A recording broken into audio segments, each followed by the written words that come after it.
Hey, hey, hey! This is The Kitty Show. Ito po si Alawin Ignacio, the diva that you love. Kasama ko aking kumaring ultra maldita. Hi, this is Alex Brosas. Ito po ang Tarya na Talakayin Showbiz Edition. And we are in our favorite episode, Episode 8. At as of today, we have 3,269 organic subscribers. Palakpakan naman sa ating lahat because we are feeling your love, your support, and of course, your watching. At dahil dyan, dahil nga pinanonood nyo ang The TT Show, ang pag-uusapan natin sa Easy Chikahan ay ang palatuntunang wala naman palang nanonood. Kaya ayan, natanggal na sa ere. Hindi nyo na mapapanood sa telebisyon ang pumalit sa longest reigning musical variety show tuwing tanghali, ang Itbulaga, na naging tahanang pinakamasaya. Diba? Bakit siya na naging title nila? Siyempre naman, alam niyo naman po ang kaguluhan, diba? Yeah. Na pinagdaanan ng program na yan. So, hindi na namin uulitin pa kasi sayang sa oras. Ang gusto ko lang malaman, Mare, nalulukot ka ba na may 130 employees na wala ng work kasi natsugi ang show? Nakakalungkot yun talaga. Kasi biruin mo, ang lakas ng workforce, 130, di ba? So, ang laki nun. Tapos biglang goodbye. Di ba? Parang you were, you were facing a blank wall kung babalik ka pa ba or, di ba? Kung magre-reprogram ba, magre-reformat ba, and makukuha ka pa ba, di ba yung ganon? Compare ka sa i-hire kung sino mo nang ipapalit sa show. Yeah. Ang isa pang gusto kong malaman is, of course, from yung gusto kong malaman ng opinion mo is, sa tingin mo, bakit hindi niyakap ang show na to despite all of the new elements that they put in, mga bagong host na nag-gamble sila? First of all, walang karisma. Okay. Yung mga hosts, di ba?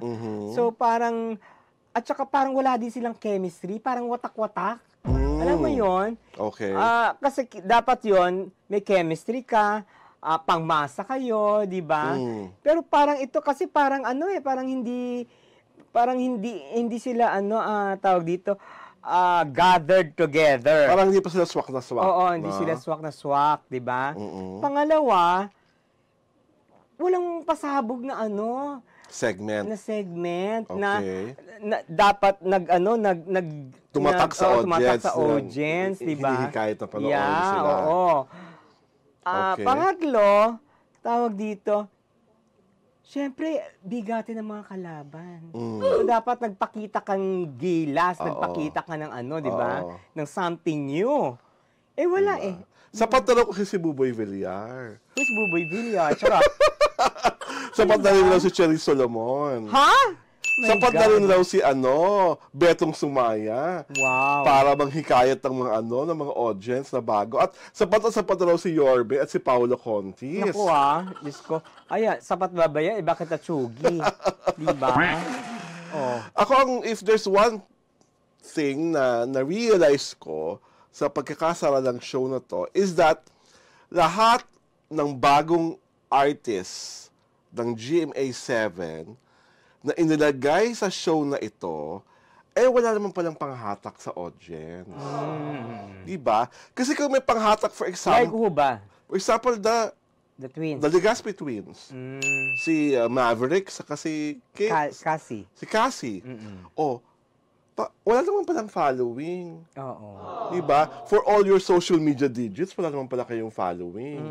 Diba? So, hindi nag-translate na, or for Winwin Marquez, na mahusay na actress, naging beauty queen pa of a... So you're doing part of the cast? Oo. Naging beauty queen pa of a title na hindi mo alam kung talagang totoo yung title na yon, diba? What? Yung may na Hispanic ka, Eklavu. Ito kasi itong Legaspi twins kasi, parang they were not pangmasa to begin with. Kasi yung aura pa lang nila, yung di ba, parang napaka-high-end ng kanilang... So, hindi makaka-relate, parang social na social sila. Kasi pa rin sila nakarelate kay Buboy Villar, masang-masa si Buboy. Buboy kasi has not proven himself in the hosting game. Okay. 'Di ba? Magaling siyang komedyante, magaling siyang aktor, 'di ba? Pero has not proven anything sa hosting.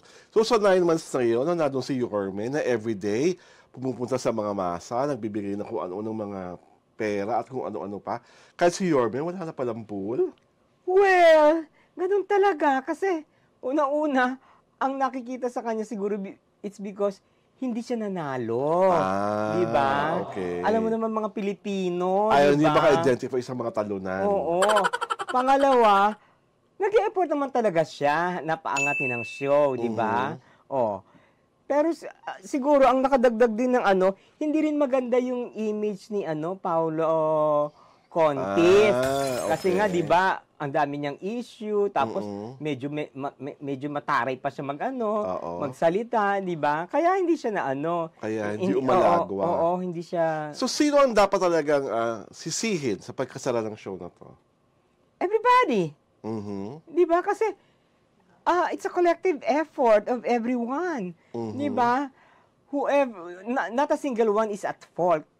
Ano yan, collective, nila yan. Lahat may fault, lahat merong may pagkakulang. Oo, may pagkukulang. Kasi nga, hindi sila kinagat ng masa, di ba? Well, dahil hindi naman pala kayo kinagat ng masa at replay na nga ang mapapanood. Kasi ang mga tao nag-aabang, nasabi kasi sa mga bali-balita, magka-come out raw ng official statement ang Tape Incorporated at ang GMA7 on ano talaga yung status ng show. So obviously, wala pa lumalabas ng statement as we are talking right now. So alam na ang status. The fact na replay na ang mga pinapalabas. Nagkaroon na ng farewell show.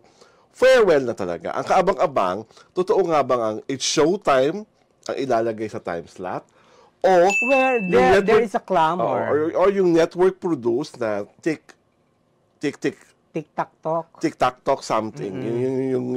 Yung network sina Pokwang and the rest of the Sparkle artists. So magkakaalak sa alam ko, ginagawa na yung set ng show ng papalit. Ang tanong na lang if it's Showtime or yung gawa na lang yung kina Pokwang. Pero if I were them, it's Showtime na lang kasi proven na yun Sa kanila magandang laban. Talagang magkalaban naman talaga, It Bulaga at It's Showtime. Leveling, di ba?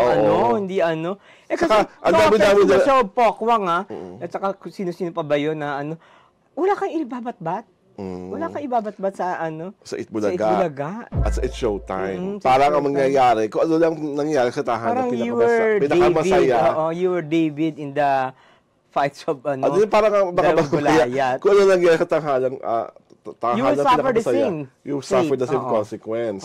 Parang and fate. Diba? Parang... At para mas maging masayang-masaya tayong lahat, Mare, basahin muna natin ang ating mga greetings for today. Eto na. Gusto ko ikaw unang magbasa niya dahil this is so for you. My God, from Jenny Rescobilio.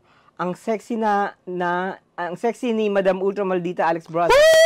God match to the both of you mga moms. Bet na bet ko po ang vlog ninyo walang halong bias. Totoong-totoo, walang halong kaplastikan dito tulad dun sa kabila.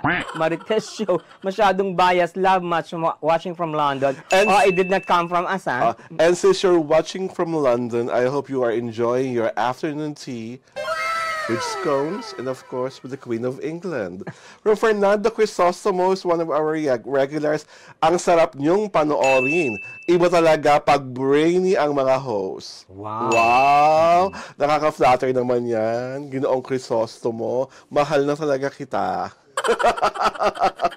Go! Ito ulit to, Mare. Pasok!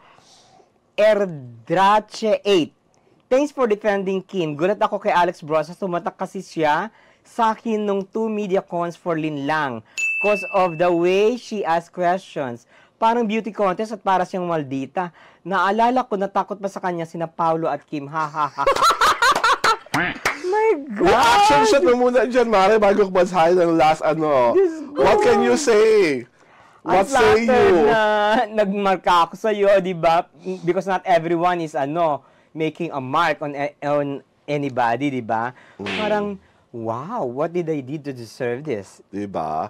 At from Jamila Mua, nag-follow na rin ako kasi di ako makabitaw dahil sa mga talakayan, super satisfying. Wow.